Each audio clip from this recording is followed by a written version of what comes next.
Stellen Sie sich einen warmen Märzmorgen vor. Santiago, Chile. Ein Stadtteil im Süden, wo Kinder Ball spielen. Erwachsene diskutieren über Politik und kochen Kaffee, während der Geruch von Staub, Straßen und lateinamerikanischer Sonne in der Luft liegt. Ein ganz normaler Tag, so scheint es. Nur, dass wir den 20. März 2016 schreiben. Und das ist der Tag, an dem Fußballwahnsinn das Land erfasst und, wie sich herausstellt, der Tag, an dem der Tod beschließt, sein Spiel zu spielen. Alison Andrea Calderón, 17 Jahre alt. Ansteckendes Lachen, Augen voller Leben, eine rote Bluse, die an diesem Tag zum Beweisstück wird. Das Mädchen verließ das Haus, um sich mit Freundinnen und Freunden das Spiel anzusehen, kehrte aber nie nach Hause zurück. Sie verschwand, löschte sich in Luft auf. Und alles ohne eine Spur. Die Familie ist hysterisch.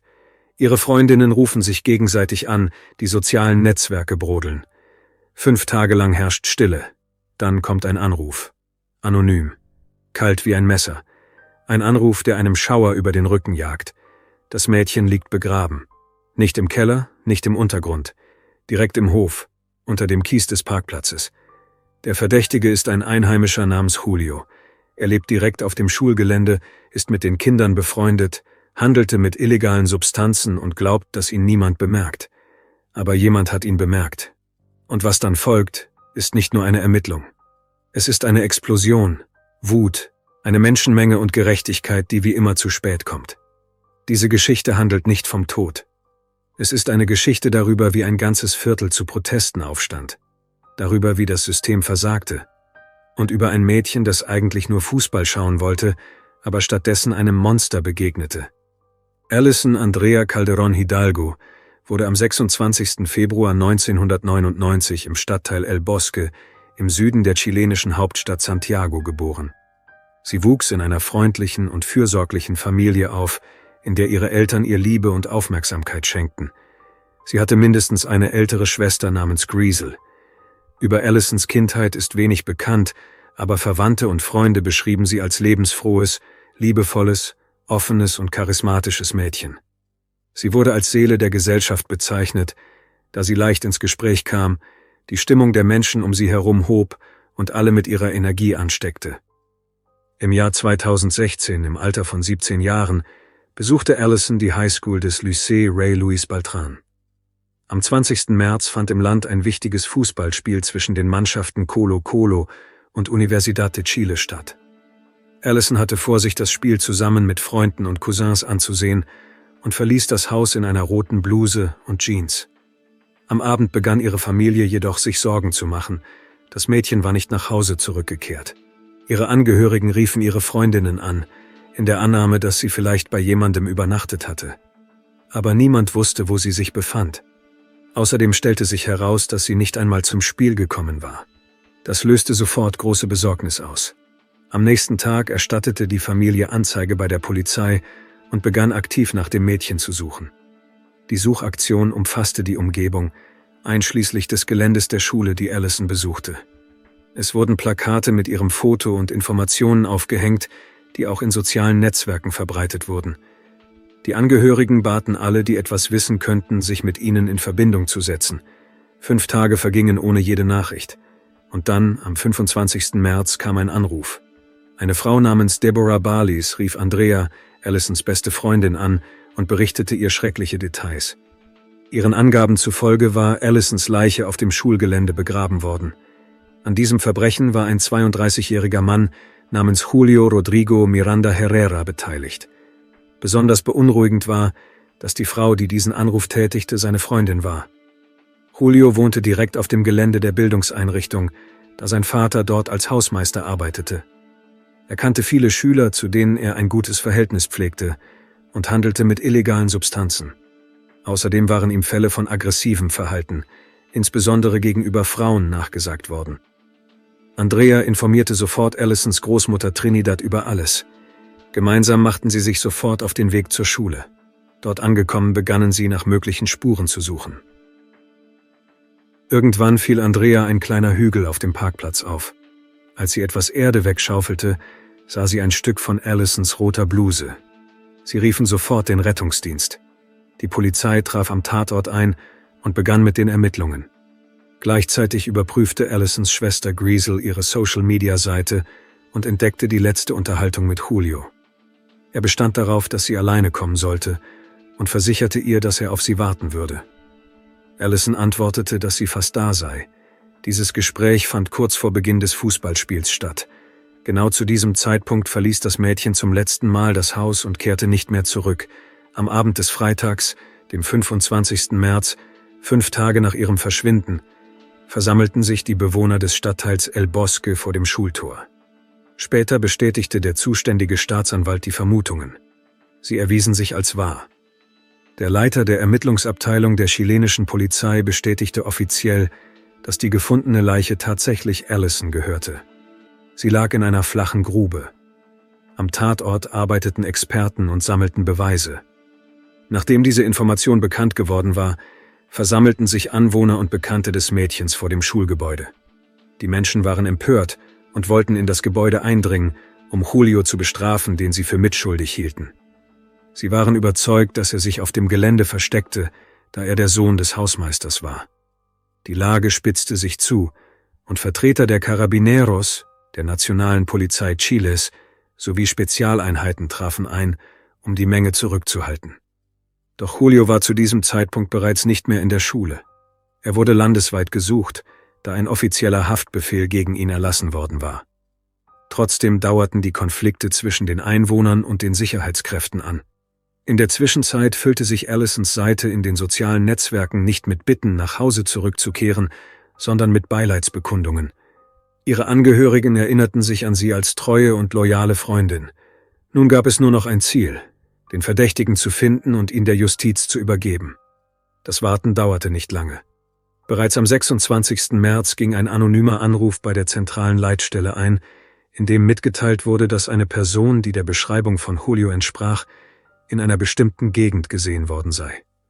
Kurz zuvor war im Internet ein Foto des Verdächtigen verbreitet worden. Ein besonderes Merkmal, das seine Identifizierung erleichterte, war eine Tätowierung auf seiner rechten Augenbraue. Dank dieser konnte eine Streife der Carabineros ihn schnell aufspüren und festnehmen.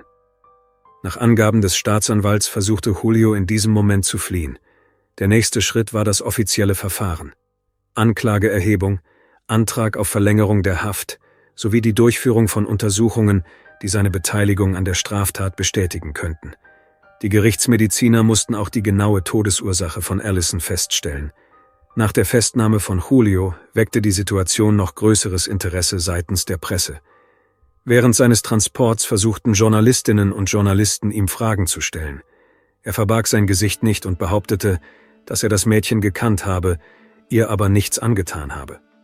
Später, am Sonntag, dem 28. März, versammelten sich zahlreiche Freunde und Nachbarn vor dem Haus der Familie Calderón, um Allison auf ihrem letzten Weg zu begleiten. Nach der Abschiedsfeier begab sich der Trauerzug zum städtischen Friedhof. Die Behörden kündigten an, Gerechtigkeit zu fordern. Bereits am 29. März reichte die Stadtverwaltung eine zusätzliche Klage gegen Julio ein. Außerdem wurde bekannt, dass sein Vater vorübergehend vom Dienst suspendiert wurde, während eine dienstliche Untersuchung durchgeführt wird. Die Ermittler zögerten, alle Details offenzulegen. Bekannt ist nur, dass es Deborah, die Freundin von Julio, war, die über den Vorfall berichtete und einige Details hinzufügte. Ihren Angaben zufolge kam es an diesem Tag zu einem Streit zwischen ihm und Allison. Er versuchte ihr die Kette und das Telefon wegzunehmen. Es kam zu einem Kampf, in dessen Verlauf er sie gewaltsam am Hals packte. Sie hörte auf zu atmen, danach nahm er ihre Sachen und vergrub die Leiche. Am Montag fuhr er mit Deborah auf eine Reise und verkaufte unterwegs die gestohlenen Gegenstände. Die Ermittlungen wurden fortgesetzt. Eine der offenen Fragen blieb die mögliche Beteiligung von Julios Vaters.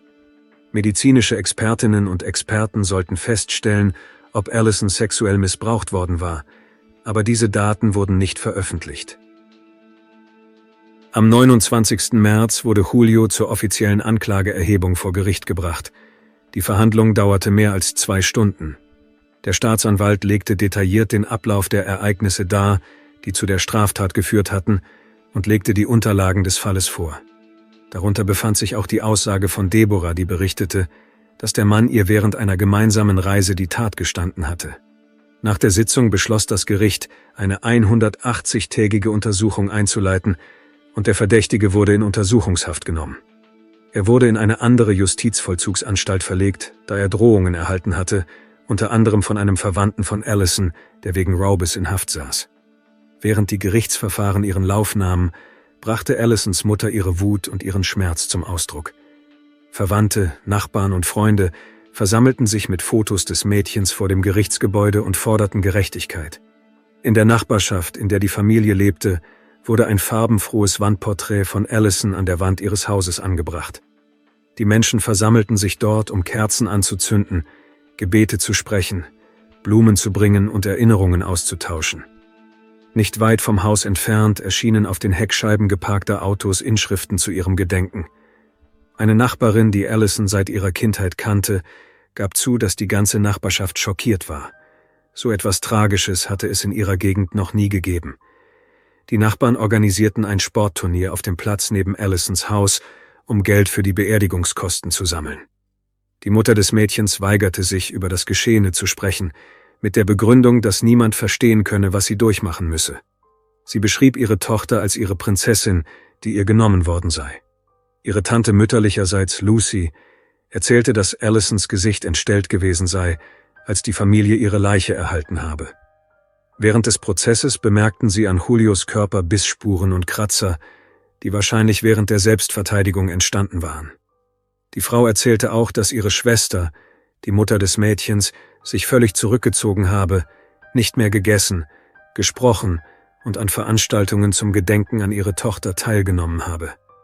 Aufgrund ihres schweren psychischen Zustands wurde sie von einer Spezialistin behandelt. Lucy und ihre Mutter kümmerten sich um sie und versuchten sie in dieser schweren Zeit zu unterstützen. Die Ermittlungen wurden fortgesetzt.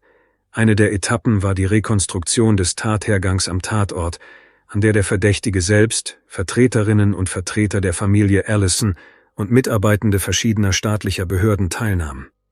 Diese Prozedur fand im Februar 2017 statt, begann um 8:30 Uhr morgens und dauerte etwa 4 Stunden.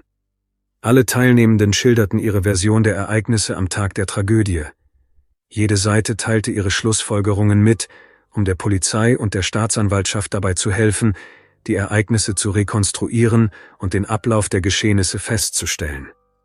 Dabei wurden nicht nur die Aussagen, sondern auch die physischen Beweise sowie die Erklärung von Julio selbst analysiert. All dies trug dazu bei, genauer zu verstehen, was geschehen war, und die Handlungen des Verdächtigen zum Zeitpunkt der Tat zu rekonstruieren.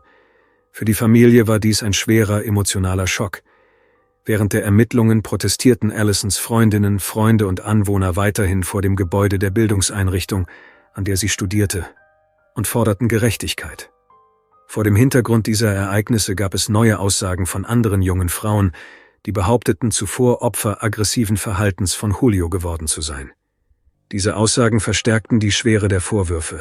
Eine der Frauen, die mehrere Monate lang in einer Beziehung mit ihm war, berichtete, dass Julio extrem eifersüchtig und zu Aggressionen neigte. Sie gab an, dass er während der Intimität körperliche Gewalt gegen sie angewendet habe, insbesondere indem er sie am Hals packte und ihre Bitten, damit aufzuhören, ignorierte. Diese Handlungen gingen laut ihren Aussagen mit Wutausbrüchen einher. Ein anderes Mädchen namens Genesis berichtete, dass sie ihn kennengelernt habe, woraufhin er sie zu sich nach Hause eingeladen und dort mehrere Tage lang festgehalten habe, wobei er sich ihr gegenüber brutal verhalten habe. Aus Angst habe sie sich nicht an die Polizei gewandt, da Julio ihren Angehörigen gedroht habe. Die Familie von Allison und die sie unterstützenden Aktivistinnen und Aktivisten versammelten sich weiterhin mit Plakaten und Fotos des Mädchens vor dem Gerichtsgebäude und forderten eine Bestrafung des Verdächtigen. Einige Expertinnen und Experten beschrieben Julio als einen Menschen mit Anzeichen von Psychopathie, der zu Manipulationen und Lügen neigt. Außerdem stellte sich heraus, dass er illegale Substanzen konsumierte, was nach Meinung von Fachleuten zu seinem aggressiven Verhalten beigetragen haben könnte. Anderen Quellen zufolge war Julio bereits zuvor wegen Raubes unter Androhung von Gewalt zu 7 Jahren Haft verurteilt worden, wurde jedoch aufgrund seines vorbildlichen Verhaltens vorzeitig entlassen. Dies löste eine Welle der Kritik am Justizsystem aus. Die Öffentlichkeit warf den Behörden Nachlässigkeit vor. Es war bekannt, dass der Mann zu Gewalttätigkeit neigte, aber niemand unternahm etwas, bis sich die Tragödie mit Allison ereignete.